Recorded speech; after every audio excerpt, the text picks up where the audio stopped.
చెప్పేవా చెవిలోన ఒక మాట, పువ్వులతో తుమ్మెద చెప్పే మాట.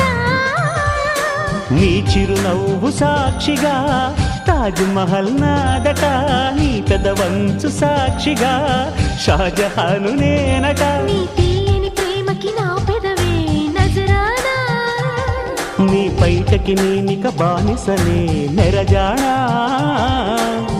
అనంతాల ఆత్మ నీవై చేరుకున్న వేళలో కోకలు కట్టిన కోయిలా కమ్మని కౌగిలియవే.